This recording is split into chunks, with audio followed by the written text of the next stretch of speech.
Sejam todos bem-vindos. A leitura de hoje é 2 Samuel, capítulo 20 e 21. Esses capítulos são capítulos que mostram as consequências dos conflitos internos de Israel e como Davi lida com traições, justiça e reconciliação diante de Deus e do povo. Vamos fazer uma oração antes da leitura? Feche seus olhos. Senhor, antes de abrir Tua palavra, abrimos o nosso coração. Fala conosco com clareza, nos mostra o que precisamos entender e nos ensina a viver o que vamos ler. Que cada versículo revele mais de Ti e que Tua voz seja mais forte do que qualquer distração. Em nome de Jesus. Amém. 2 Samuel, capítulo 20. A revolta de Seba. Aconteceu que estava ali um homem perverso, cujo nome era Seba, filho de Bicri, homem de Benjamim. Ele tocou a trombeta e disse: Não temos parte em Davi, nem herança no filho de Jessé, cada um para suas tendas, ó Israel. Então todos os homens de Israel se separaram de Davi e seguiram Seba, filho de Bicri. Mas os homens de Judá se apegaram ao seu rei, conduzindo-o desde o Jordão até Jerusalém. E Davi foi para o seu palácio em Jerusalém. O rei tomou as 10 concubinas que tinha deixado para cuidar do palácio e as pôs em custódia e as sustentou, porém não teve relações com elas. Elas ficaram enclausuradas até o dia em que morreram, vivendo como viúvas. O rei disse a Amasa: Convoque para dentro de 3 dias os homens de Judá e apresente-se aqui. Amasa saiu para convocar os homens de Judá, mas demorou-se além do tempo que lhe havia sido dado. Então Davi disse a Abissai: Agora Seba, o filho de Bicri, nos fará mais mal do que Absalão. Por isso, pegue os servos do seu senhor e vá atrás dele, para que não ache para si cidades fortificadas e nos escape. Então saíram com ele os soldados de Joabe, a guarda real e todos os valentes. Saíram de Jerusalém para perseguir Seba, filho de Bicri. Quando chegaram à pedra grande que está em Gibeão, Amasa veio ao encontro dele. Joabe usava trajes militares e sobre eles um cinto, no qual, presa aos seus lombos, estava uma espada dentro da bainha. Quando Joabe se adiantou, sua espada caiu. Então Joabe disse a Amasa: Você vai bem, meu irmão? E com a mão direita pegou na barba de Amasa para o beijar. Amasa não reparou na espada que estava na mão de Joabe. Assim este o feriu com ela na barriga e lhe derramou por terra os intestinos. Amasa morreu, sem que fosse preciso dar um segundo golpe. Então Joabe e o seu irmão Abissai perseguiram Seba, filho de Bicri. Mas um dos moços de Joabe parou junto do corpo de Amasa e disse: Quem está do lado de Joabe e é por Davi, siga Joabe. Amasa estava envolto no seu sangue no meio do caminho. Quando o moço viu que todo o povo parava, arrastou Amasa do caminho para o campo e lançou um manto sobre ele, porque ele via que todo aquele que chegava perto dele parava. Depois que o corpo foi afastado do caminho, todos os homens seguiram Joabe para perseguirem Seba, filho de Bicri. Seba passou por todas as tribos de Israel até Abel-Bet-Maaca, e apenas os beritas se ajuntaram todos e o seguiram.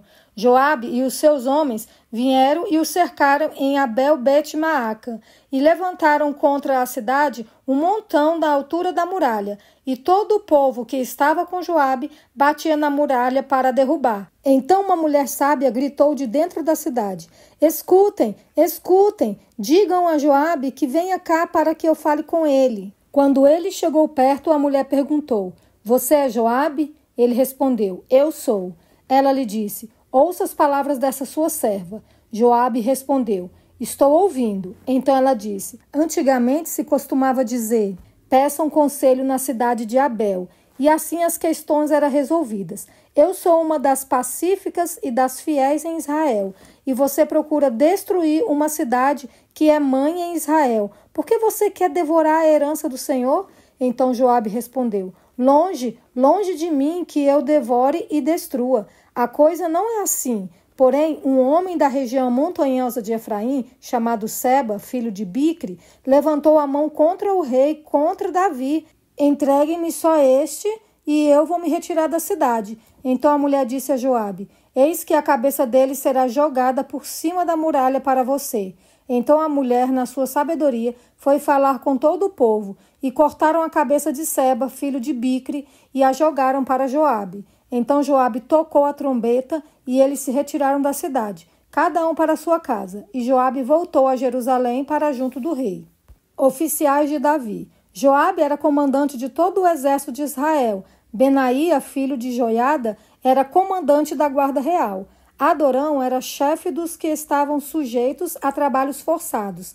Josafá, filho de Ailude, era o cronista. Seva era o escrivão. Zadok e Abiatá eram os sacerdotes. E também Ira, o jairita, era ministro de Davi.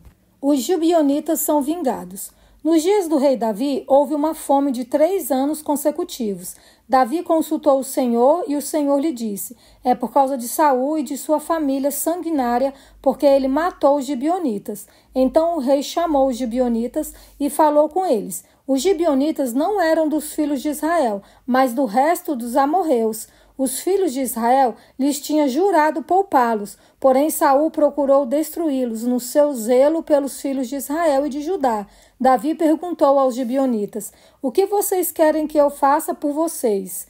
E que resgate lhes darei, para que abençoem a herança do Senhor?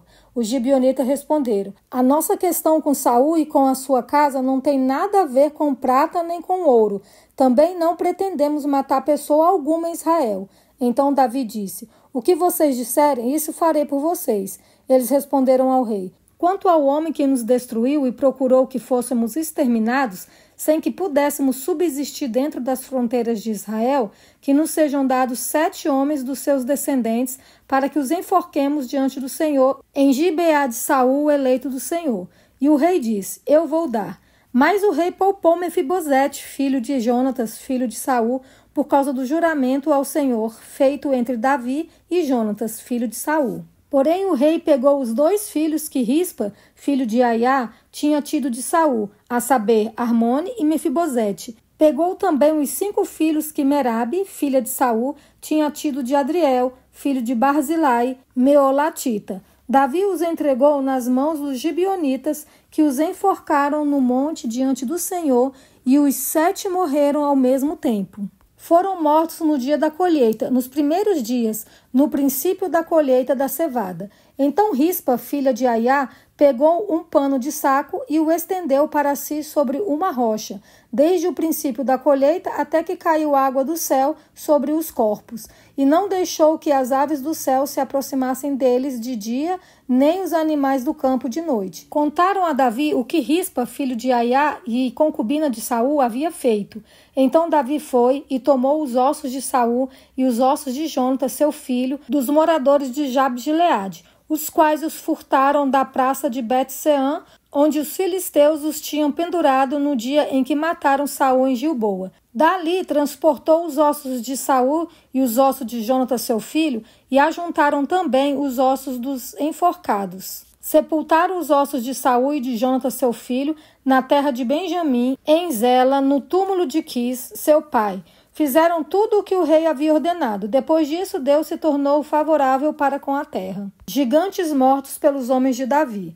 De novo, os filisteus fizeram guerra contra Israel. Davi foi com os seus soldados e lutaram contra os filisteus. E Davi ficou muito cansado. Isbi-Benob descendia dos gigantes. O peso do bronze de sua lança era de quase 4 quilos e estava cingido de uma armadura nova. Este disse que mataria Davi, porém Abissai, filho de Zeruía, socorreu Davi, atacou o filisteu e o matou. Então os homens de Davi lhe juraram, dizendo: nunca mais o Senhor sairá conosco à batalha, para que a lâmpada de Israel não se apague. Depois disso, houve ainda em Gobe outra batalha contra os filisteus. Foi então que Sibecai, o Uzatita, matou Saf, que era descendente dos gigantes. Houve ainda em Gobe outra batalha contra os filisteus. E Elanã, filho de Jaaré-Oregim, o Belemita, matou Golias, o Geteu, cuja lança tinha haste como eixo de tecelão. Houve ainda outra batalha em Gate. Ali havia um homem de grande estatura, que tinha 6 dedos em cada mão e em cada pé, 24 ao todo. Também este descendia dos gigantes. Quando ele insultou Israel, Jonatas, filho de Simeia, irmão de Davi, o matou. Esses 4 eram descendentes dos gigantes em Gate e foram mortos por Davi e seus soldados. E essa foi a leitura de hoje. Podemos tirar algumas lições. Primeiro, rebeliões nascem onde não há unidade. Segundo, quem não se submete a Deus acaba atrapalhando o plano. Terceiro, a sabedoria evita tragédias. Quarto, o passado não tratado continua trazendo consequências. E quinto, Deus honra quem ama com fidelidade. Mesmo quando parece que ninguém vê sua dor, Deus vê. E Ele honra cada atitude feita em amor. Que Deus continue abençoando a cada um de vocês, que fortaleça a fé de cada um e espero vocês amanhã, se assim Deus nos permitir.